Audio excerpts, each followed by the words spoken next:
keep your eyes and ears open, because I think next week we might be back over there. It's very, very, very likely. Good?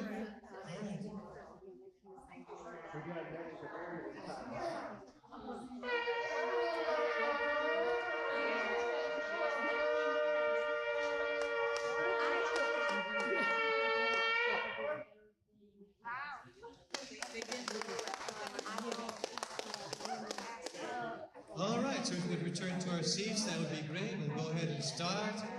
There are some other names for Purim. Even Purim is not always pronounced Purim. There are different accents and dialects. Some say Purim, right? You ever heard Purim? Raise your hand. Purim, yeah. But we don't say Chag Purim, Chag Purim. No, it's Chag Purim, Chag Purim, Chag Gadol Yeladim.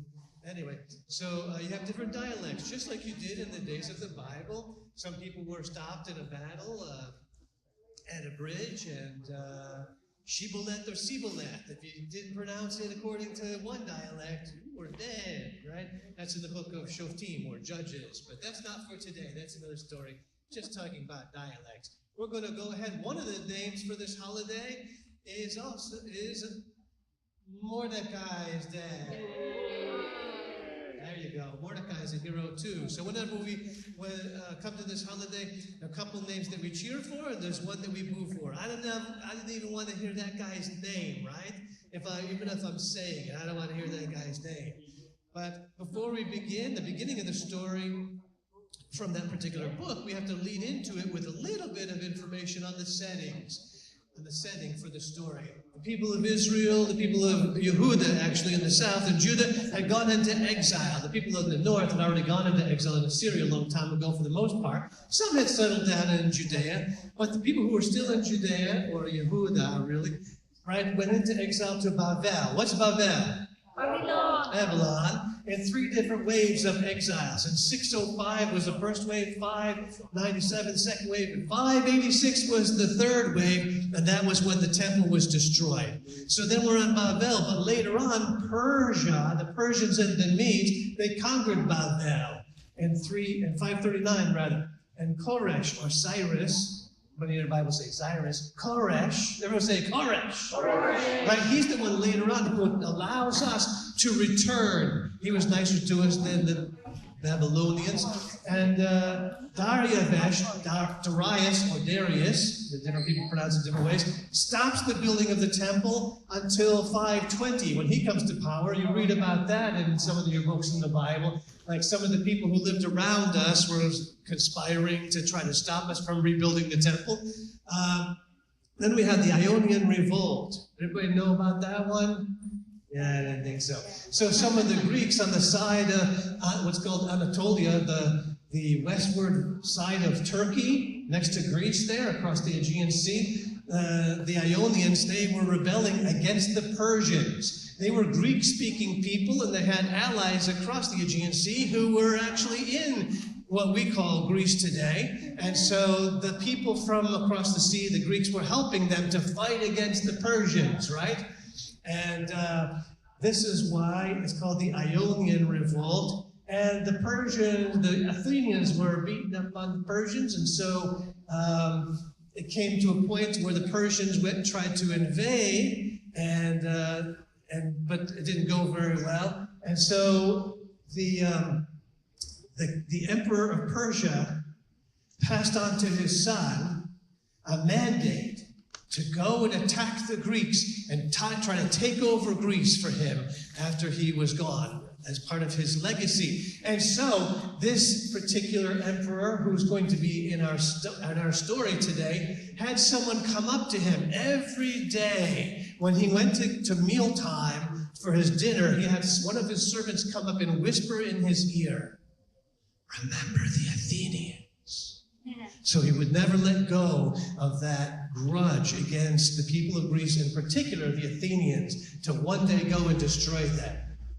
Another battle with the Persians against the Greeks was another attempt to take over Greece. They sent a fleet across, and it landed on the isthmus where Athens is on one side, and there's a beach way over on the other side, at a place called Marathon.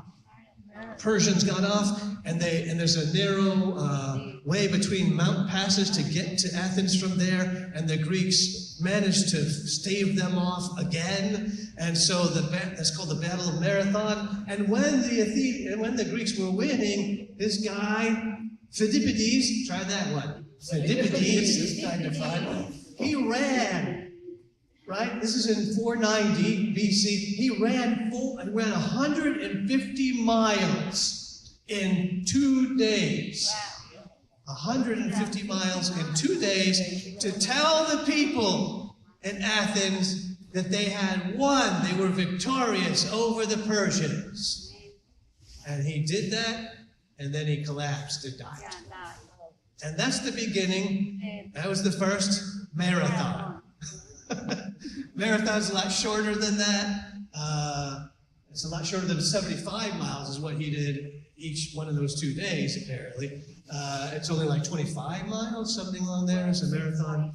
So imagine this guy, rough. Anyway, so then we come to Xerxes' reign. He's the one getting the whisper in the ear, if I remember correctly. This is 586 BC is when he starts his reign. Notice it's a little bit before that, so that's his first attempt to invade. 486, he crushes revolt. He's not generally a loser in war. He has already crushed a revolt in Bavel. What's Bavel again? Babylon. And he also crushed another revolt in Mitzrayim. Where's Mitzrayim? Egypt. Right, and so this guy is battle-tested.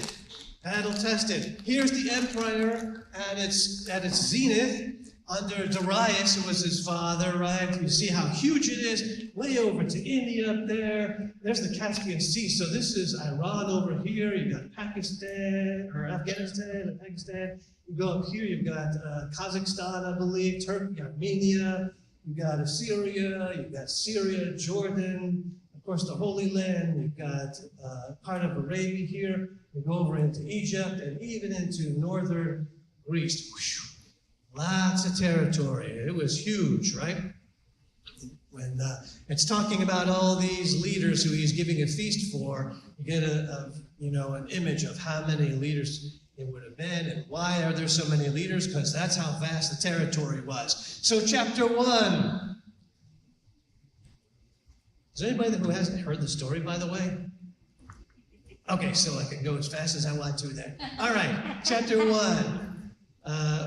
Vashti is the title that I'm giving to chapter 1. We learn about a guy, Achashverosh. Say Achashverosh. That's pretty good. Got a little work to do on your, right? Achashverosh. And Achashverosh, that's another name for Xerxes. I noticed it was a little struggle with one of the readings to say that name right in English. But anyway, he's holding a war council. That's what this thing was, this long war council with these leaders. And the Persians. And Persians considered important affairs of state twice. I don't know if you know anybody. There's people out there who usually they're alcoholics or drunks or whatever, and they say, I do my best thinking when I'm drunk or whatever. I don't know if you've never met anybody like that, but that actually is something that the Persians thought. So what they did, though, they recognized after a while that was kind of stupid. Sometimes maybe those ideas might be pretty good, but most of the time, maybe not. And so what they did, they considered important matters twice. Once when they were drunk, and then again in the morning after they sobered up, right? What did we write again? I don't know. Let's check the records. Right, and see if it really made sense at all still. We know this because of the Greek historian Herodotus. Say Herodotus. He's a famous Greek historian, probably the first historian we know of outside of the Bible anyway. And the reference is there if you want to look that up. So, while he's having this war council, then he has a shorter party for all the people in the city. I believe it's probably his plans are made, they're set, and he's happy. So he wants to have a party for everybody in the city. Woohoo! So like a week-long party for everyone in the city. And everybody's being treated like royalty. Everyone's getting special gold cups and everything. None of them match. That's very eclectic, right, Kathy? And so at some point, the women were having a festival on their own. The men over here and the women over there, right?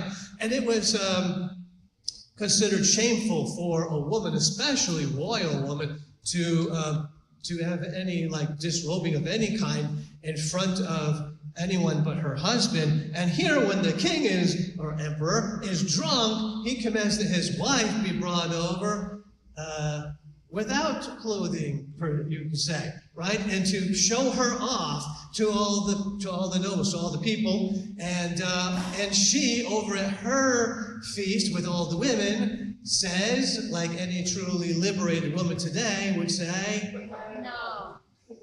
Right, she said no. And the king said, what do you mean no? So he sent people to get her, and they come back and they say, no. She said no. There's like 7 of them. 7 big guys went over to get her. She said no, and they come back with their heads down, right? And said, who's going to tell her? I'm not going to tell her. I'm not going to tell him. You tell him. She said no, right? He said, what do you mean no? I'm the emperor. Who says no to me? I'm the emperor. And so he gets all mad, and he talks to his counselors. What should we do? Because this is going to start a rebellion. This will start some kind of women's lib thing or something. I don't know what's going on here, but this is trouble, right? And they say, yeah, that's wrong. That's wrong, king. We're with you. And so you need to banish her. Tell her she's not the queen anymore. She's got to go. So this liberated queen causes this ruckus, and then the advisors of the emperor says her rebellion will bring about no end of disrespect and discord. And their conclusion is, you need to banish her. You need to banish her.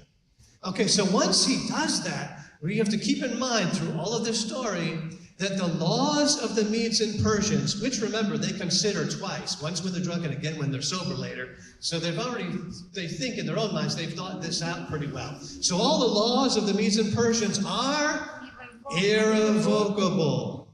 Irrevocable. How many know the gifts of God are also irrevocable, right?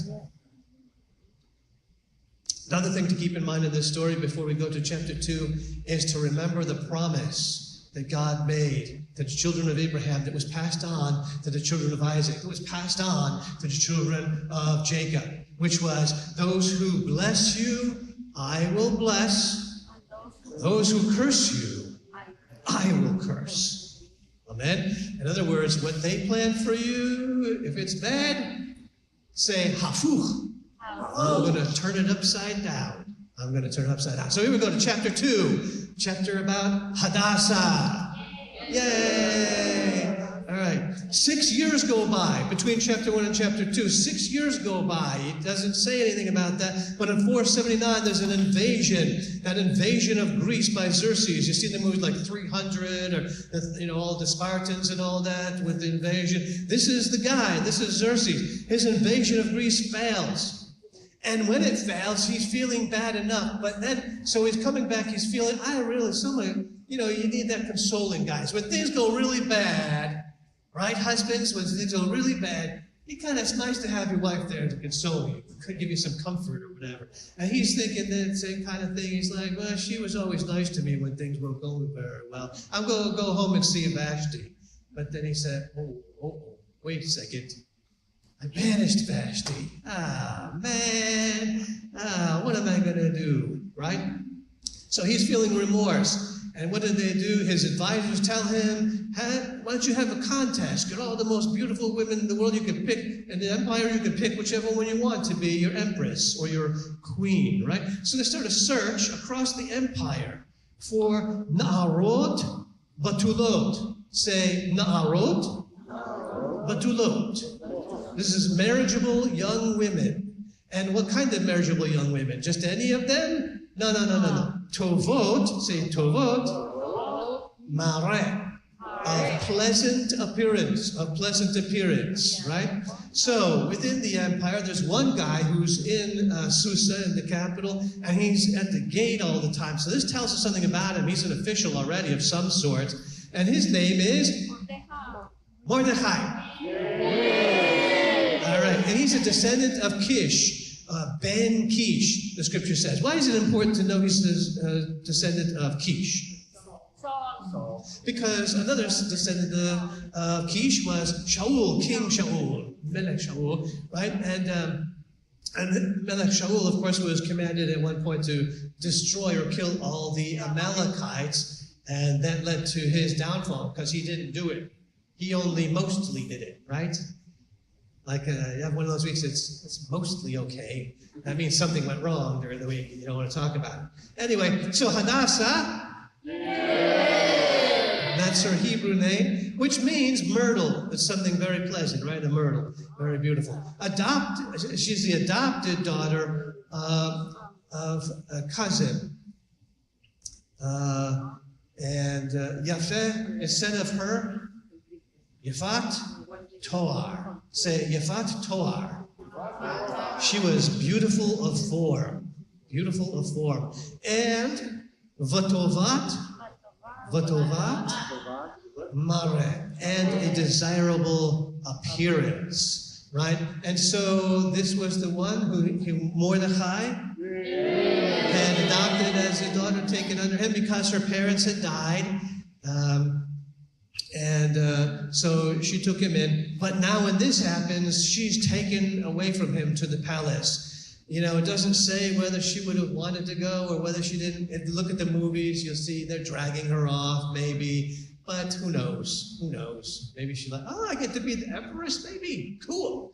Who knows? Who knows?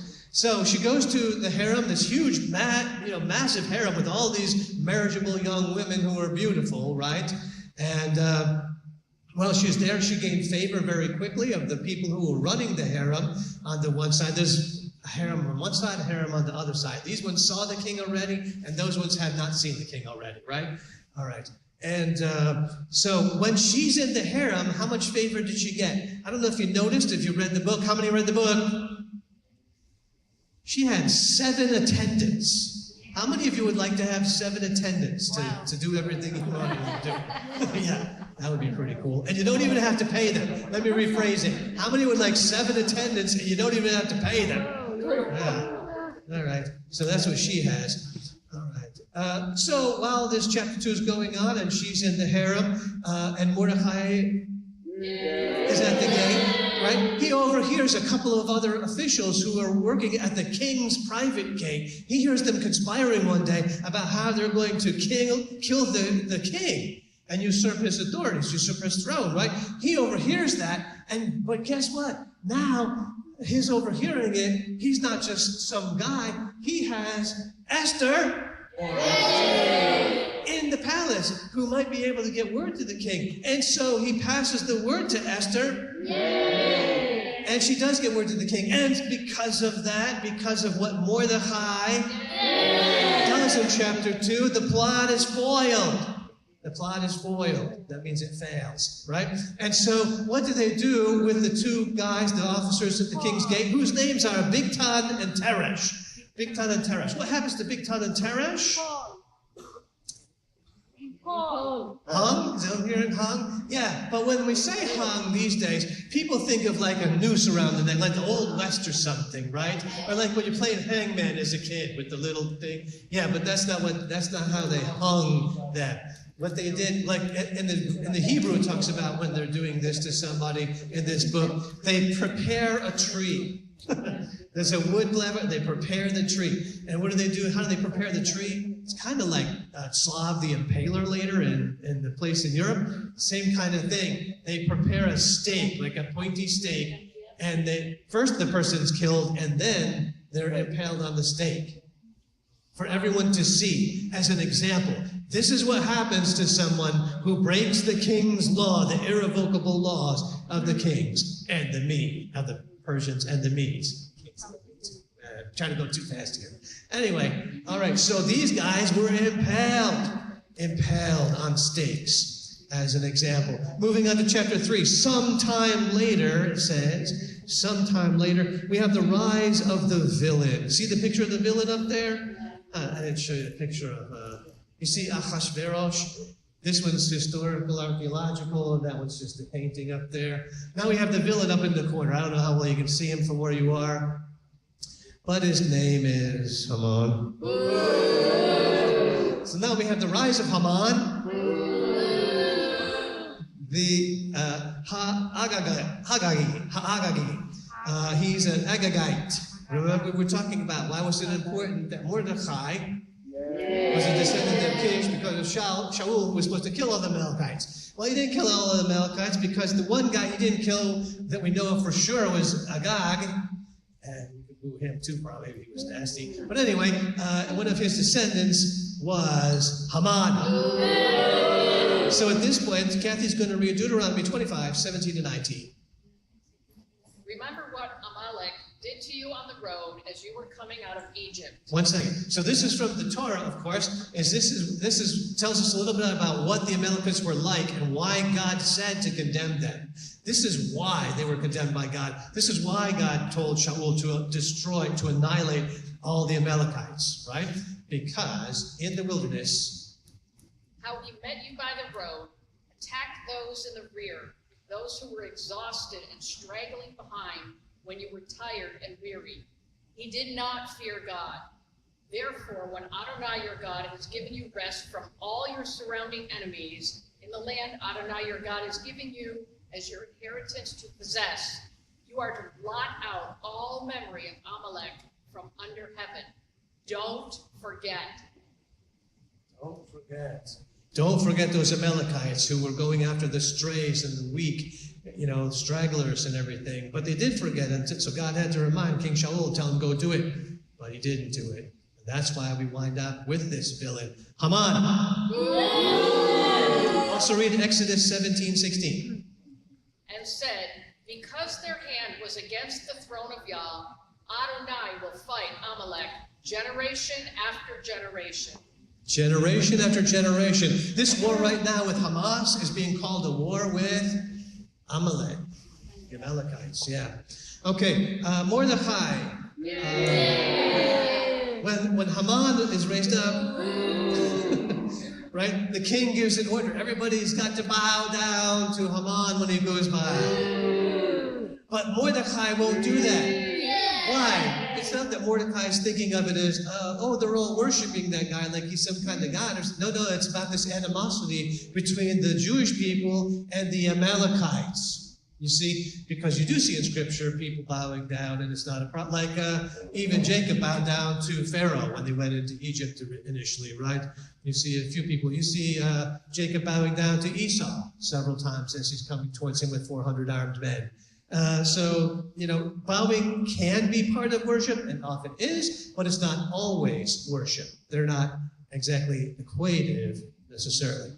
So Mordechai disobeyed the king's order to kneel and bow down to Haman because he was a Jew. The text actually says that's why. Because he was a Jew in verse 4. Not about worship. 1 Samuel 15, 1 to 34.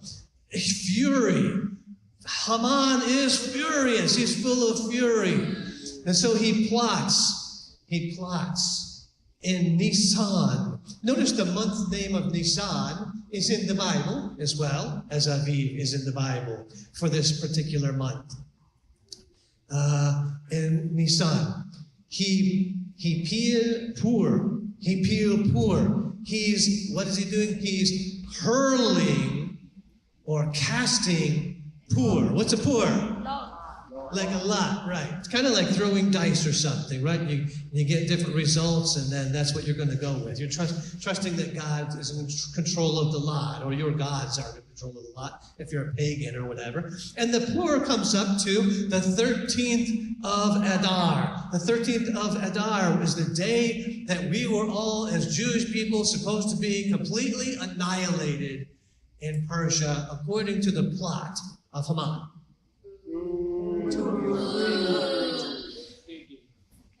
And the 13th of Adar was a couple of days ago. That's when it was supposed to have happened.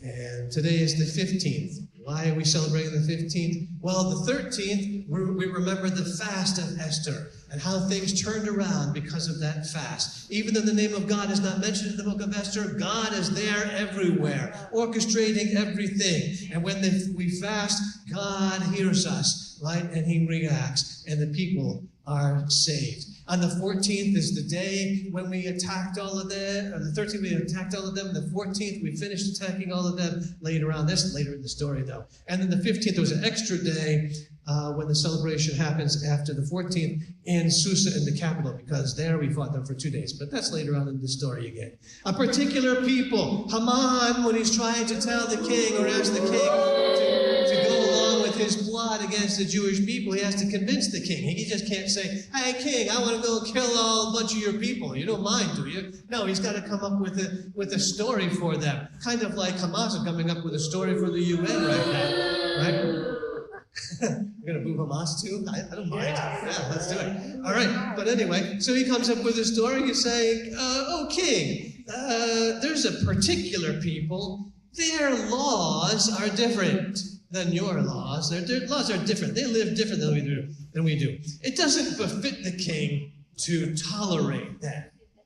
It doesn't even befit the king to tolerate them. They should just be extinguished, in other words. So the king said, okay, Haman, you got he offers a lot of money, but the king says, keep your money, that's fine. Here's my signet ring. They're not loyal to me. Go ahead, do what you got to do. He gives him a signet ring. With the signet ring, he can write anything he wants to all the people in the provinces, and they'll have to carry out his bidding. Haman, his plot is as good as gold for him. He's thinking, now I got him. Now I got him. So he sends out a decree to slaughter all the Jewish people on Adar 13, and he seals it with the king's signet ring. The extermination is decreed. Chapter 4, the fast. The fast. They're fasting. See the picture of the fast up there? It's a nice picture. That's what it's about. That's what the painting is supposed to be representing, Esther's fast. There's mourning because the news goes out to the Jewish people everywhere. And Esther Mordechai told her about the decree, and she said, fast for me. Fast for 3 days before I go in there to talk to him. Because if I go in there, he's going to kill me probably. There's only one way around. If he sees me and he holds out the golden scepter, right? And so they're out there, they're mourning in ashes and weeping at the king's gate. Mordechai is throwing dust on his head and all of that. And so she's, of course, informed by her attendants who see Mordechai. And the one in particular, Hatach, is the one who informs her. There's a copy of the decree that's sent to her with the instructions to intercede. You got to intercede for the people, Mordechai says. So, and she replies back, she said, don't you know to approach the king unsummoned is death unless he holds out that golden scepter? So now Kathy's going to read verses from chapter 4, verses 12 to 17, where we find that phrase that was so beautiful in the song today, for such a time as this. She says, fast, I want you to fast for 3 days and 3 nights. Today we commemorate that fast with just daylight hours on one day. And we do it during the time frame right before Purim. But it was really around the time of Passover when this part happened, the throwing and the casting of the poor and all of that, and the fast and the approaching of the king. So when Passover comes, there's another thing you could be thinking about, the fast of Esther.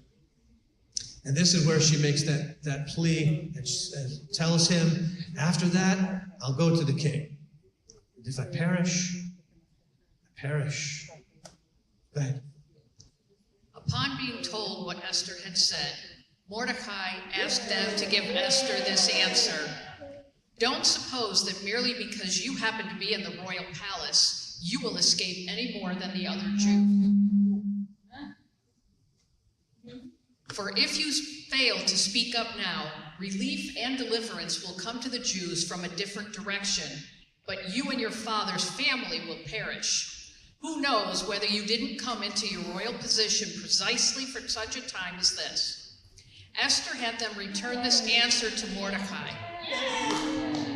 Go, assemble all the Jews to be found in Shushan, and have them fast for me, neither eating nor drinking for 3 days, night and day. Also, I and the girls attending me will fast the same way. Then I will go into the king, which is against the law. And if I perish, I perish. Then Mordechai went his way and did everything Esther had ordered him to do. All right. Chapter 5. So imagine the stress on her. I'm probably going to be dead in 4 days. That's what she said. But I have to do what I have to do for my people, right? So, going on to chapter 5.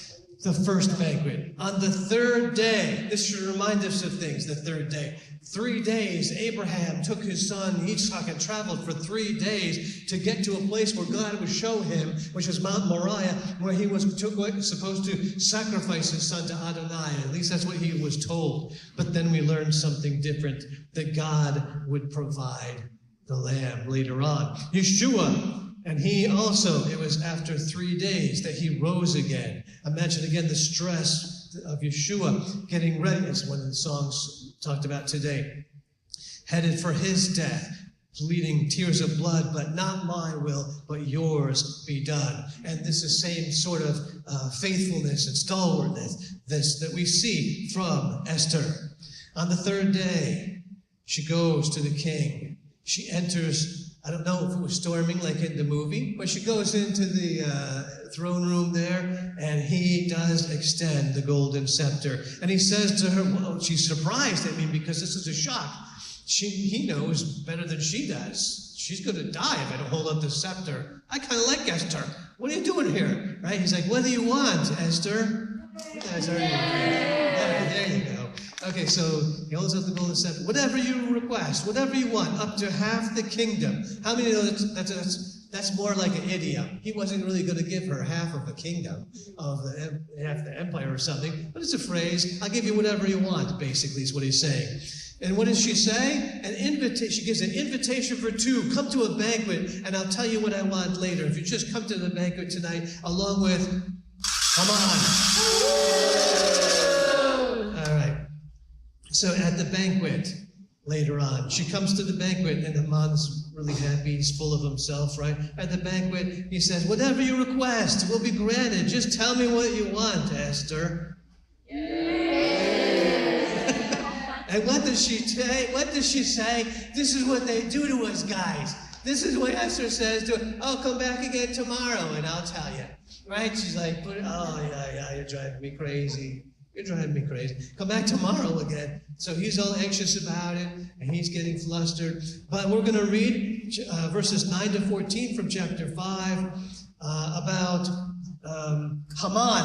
And his reaction, right? He is happy. He's happy. He's boasting, right? But on his way, after he leaves the king's presence and leaves Esther's presence, right? He's infuriated because he sees who? Mordechai on the way out, and Mordechai will not bow down to him, right? So he goes and sees his wife. His wife's name is Zeresh.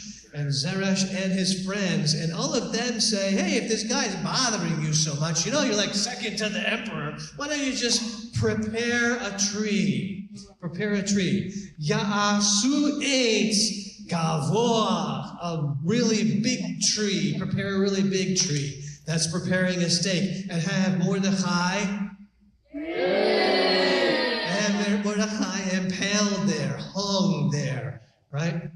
So we're going to read 9 to 14. That day, Haman went out happy and in good spirits. But when Haman saw Mordechai at the king's gate, that he neither rose nor moved for him, Haman was infuriated with Mordechai. Yay! Nevertheless, Haman restrained himself and went home, where he summoned and brought his friends and Zeresh, his wife. Haman boasted to them about his vast wealth, his many sons, and everything connected with how the king had promoted him and given him precedence over the other officials and servants of the king. Indeed, Haman Esther, the queen, led nobody into the banquet with the king that she had prepared except myself. And tomorrow, too, I am invited by her together with the king. Yet none of this does me any good at all, as long as I keep seeing Mordechai, the Jew, remaining seated at the king's gate. At this, Zeresh his wife and all his friends said to him, "Have a gallows 75 feet high constructed, and in the morning speak to the king about having Mordechai hanged on it. Then go in and enjoy yourself with the king at the banquet." Haman liked the idea, so he had a gallows made. Yeah, so gallows is like the Wild West thing. That's not what the Hebrew again says. Yasu eitz, prepare or make a tree. Gavoach, a really big tree, right? Okay, so we're moving on to chapter 6. That night, after leaving, and the emperor's like, Esther wouldn't tell me when she risked her life to come see me what she was. I come to the banquet because that's what she says. She says, come to the banquet, I'll tell you what I want. I go to the banquet. She doesn't tell me what she wants. Now she's telling me to come tomorrow to the banquet. She'll tell me what she wants. She probably won't even tell me that. She's driving me crazy. I wonder what it is she wants. What's got her so flustered? What's got her so nervous? What is it she wants anyways? I'm just a guy. Come on, just tell me what you want, woman. So he's having what? Anxiety. And so you know what? He can't sleep. He can't sleep. So what do you do when you can't sleep? Here's a good sleeping aid. Read the Chronicles. Especially the Chronicles of the Medes and the Persians, right? So that's a good sleep aid. And he has somebody reading him the Chronicles as he's laying there trying to sleep, right? And what?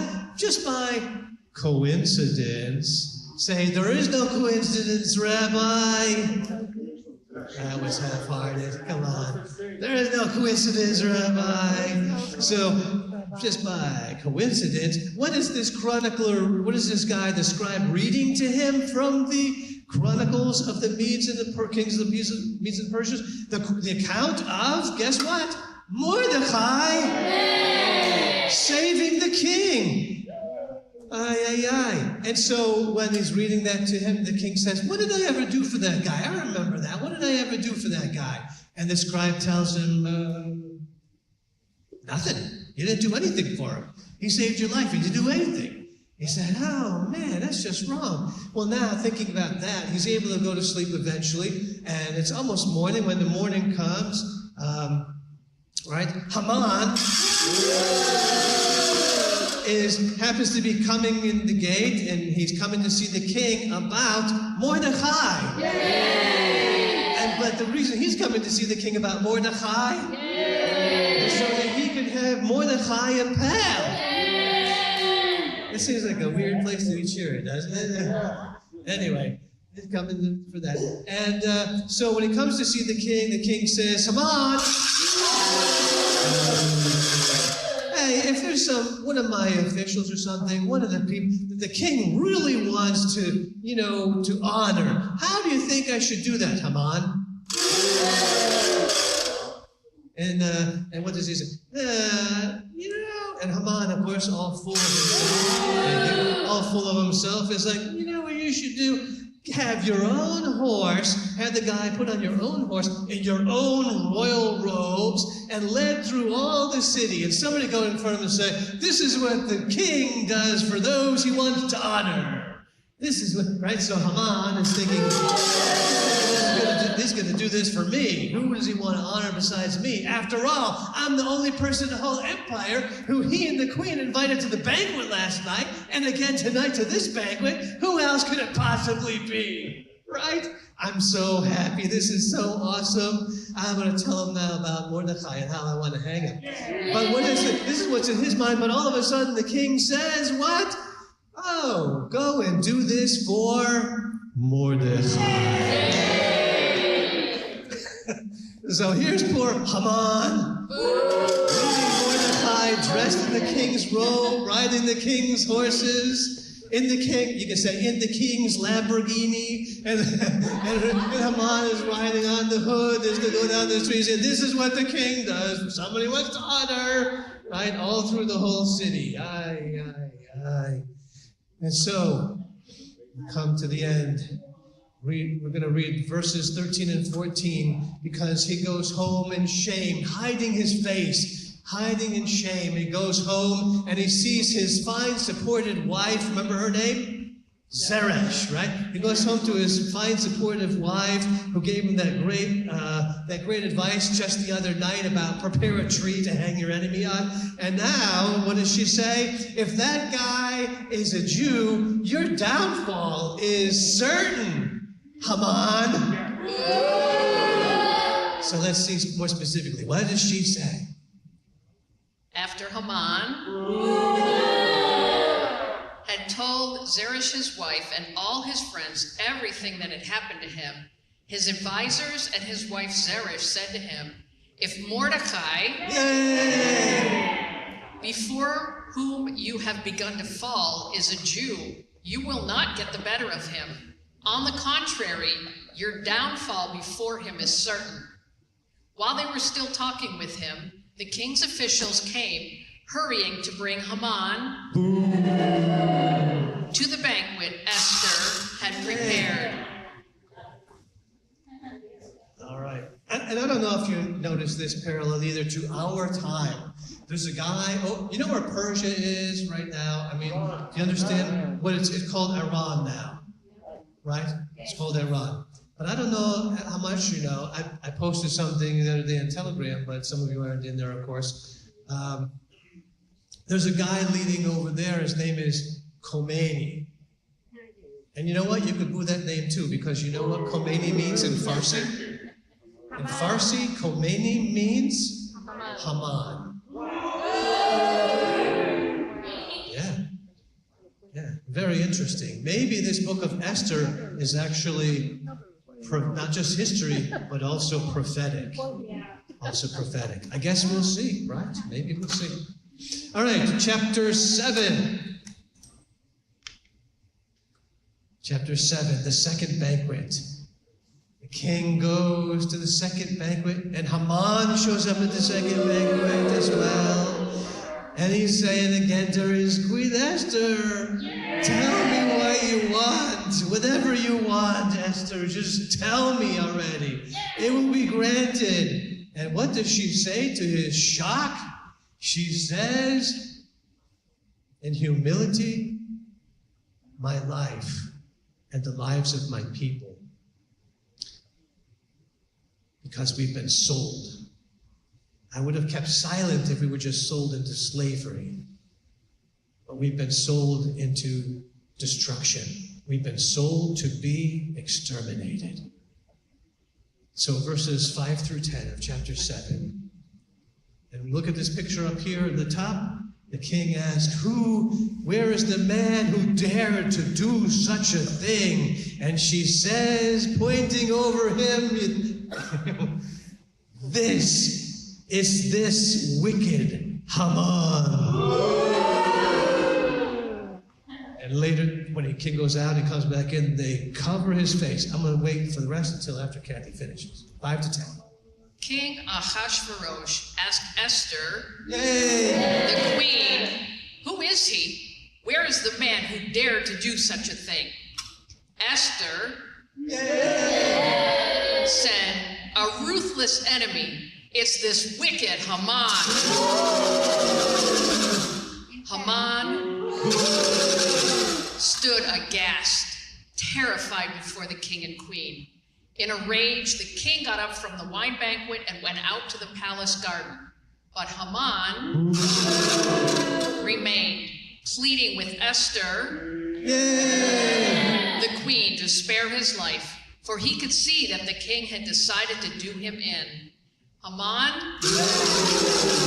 had just fallen on the couch where Esther was when the king returned from the palace garden to the wine banquet. He shouted, is he even going to rape the queen here in the palace before my very eyes?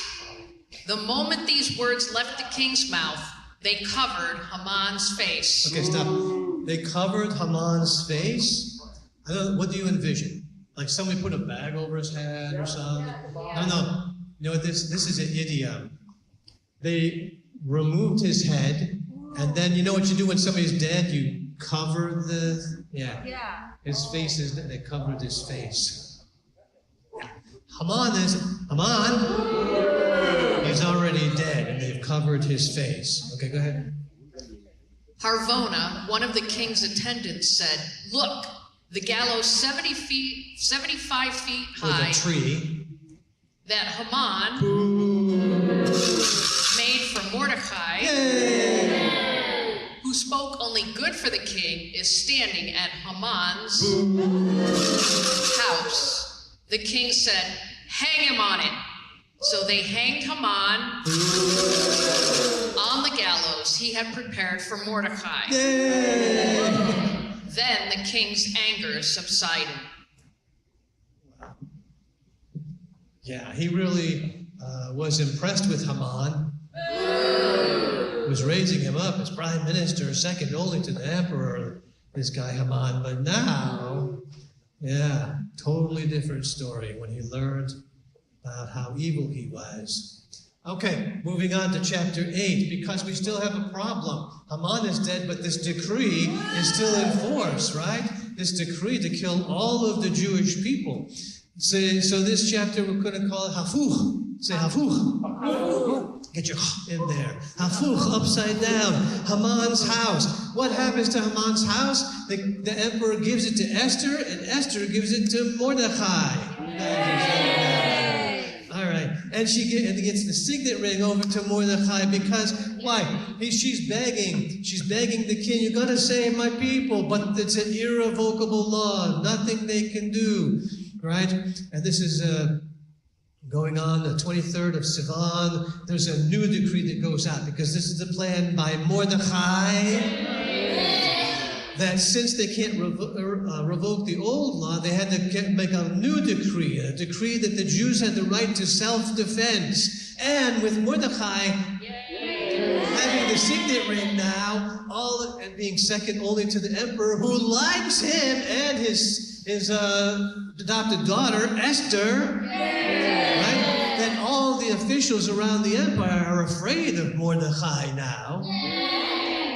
Like they were probably afraid of Haman before, right? So Mordechai's a good guy, though. All right.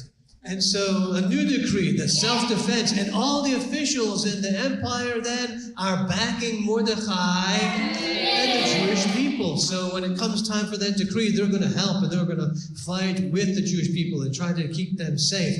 So to all the leaders from Cush to Ethiopia,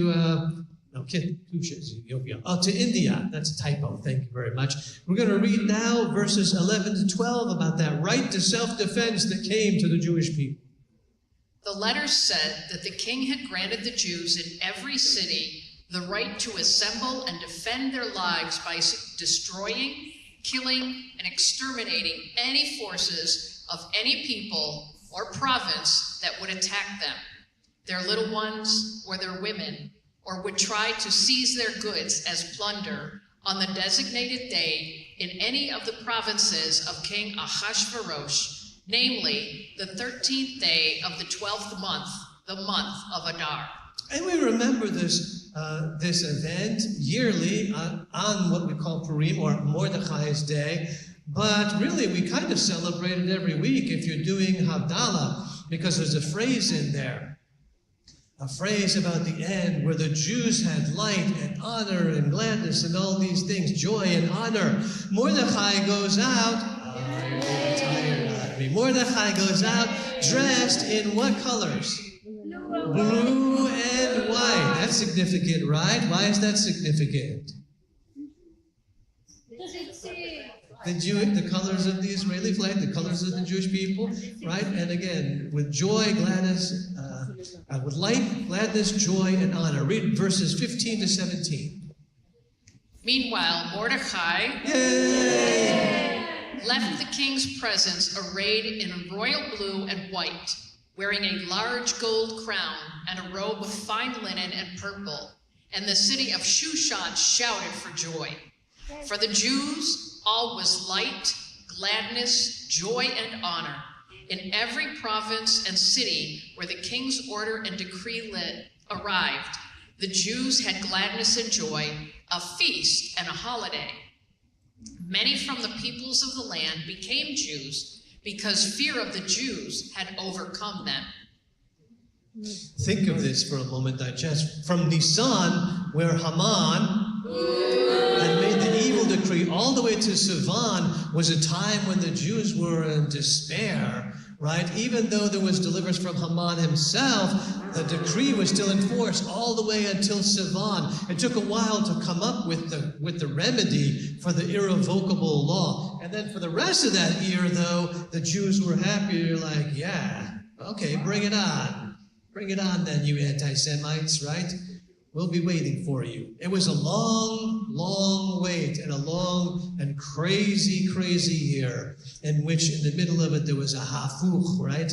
A turning of the tables upside down. And during that long wait, it says, many of the people became Jews out of the fear of Mordechai. Going to chapter 9.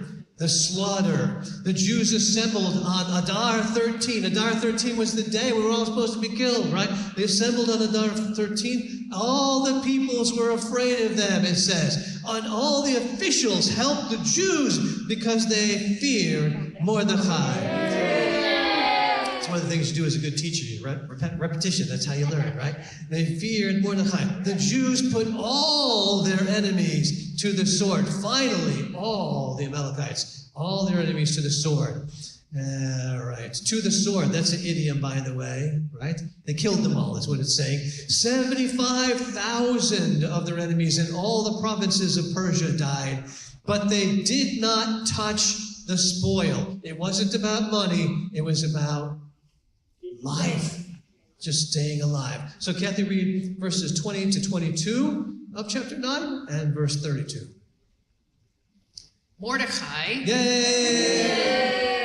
recorded these events and sent letters to all the Jews in all the provinces of King Ahasuerus, both near and far, instructing them to observe the 14th day of the month of Adar and the 15th day every year, to commemorate the days on which the Jews obtained rest from their enemies, and the month from which for them was turned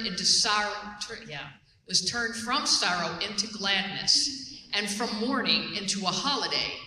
They were to make them days of celebrating and rejoicing, sending portions of food to each other and giving gifts to the poor. At 9:32, yes. At Esther's order, these matters of Purim were confirmed and put in writing in the book. Yes, 75,000 of the enemies were killed out in the provinces, and 500 were killed in Shushan. That's the winter palace on the first day, including the 10 sons of Haman. Right, this is like 11 months after Haman died, that the 10 sons of Haman were killed. And also 300 more enemies of the Jews were killed in Shushan the next day, making a total of 800 enemies in Shushan on the second day. And the king was like, what a bloody bride you are to me. Although that's something, somebody said that to Moses, that's different. Okay, and then Purim. So Purim, since we were supposed to die on the 13th, we celebrate on the 14th. But since there's people in Shushan that were still fighting on the 14th, they celebrate on the 15th. So in Jerusalem, today is the 15th. In Jerusalem, this is when Purim is celebrated in Jerusalem. Today, after the second day, for celebrating the victory. Okay, it's a time of what? Of celebrating, of rejoicing, of sending food and gifts to the poor and to each other. And so we come to chapter 10, the final chapter. And by the way, I don't know if I probably didn't mention all the pictures I went through, but this one here in the corner, does anybody know what this is? I'll give you a clue. It's in Iran. This is the tomb of Esther and Mordechai. And it's still there in Iran today. They haven't even destroyed it or anything. I don't think they really know what it is. I don't know. Maybe I shouldn't say this online. Anyway, so chapter 10, a full account in the annals of the kings of Media and Persia was made of this story. Mordechai, the Jew, was second only to King Achashverosh and the whole kingdom. It is said that he was a great man who sought the good of his people and interceded for the welfare of all their descendants. Remember, whatever storms of life may come your way, they too will pass. So chazak, say chazak. Be strong and remember our God will never leave us nor forsake us. He's promised to bless those who bless us and curse those who cursed us. Avi va maher. I am coming quickly. I am coming soon, says Yeshua. And the book we're studying, Revelation 22:20.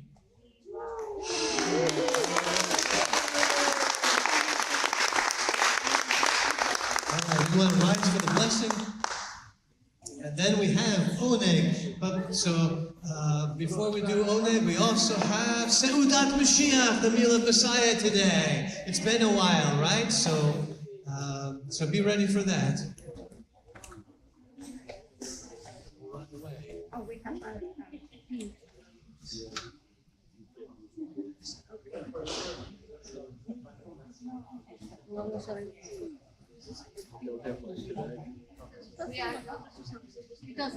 Did you like the way I told the story?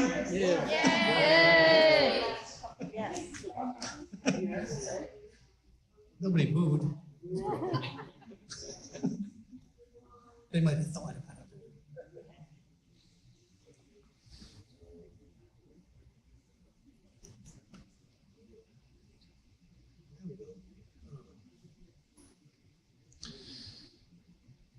The Lord bless you and keep, that is, guard and protect you. The Lord make his face to shine on you, smile on you. Give you those days of joy and gladness and honor. And be gracious, that's merciful, even though you don't deserve it, to you. May he lift up his countenance and maintain his presence. Whether you feel it, whether you see it or not, maintain his presence on you. And give you that peace that goes beyond understanding. His peace, his shalom. Yivarechecha Adonai, v'yishmerecha. Ya'er Adonai panav elecha, v'chunecha. Yisar Adonai panav elecha, v'yasem lecha shalom.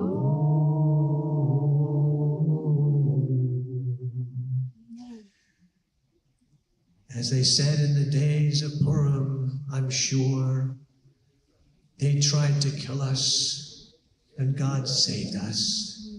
So let's eat. Amen. Say that. I think we're going to do a kiss.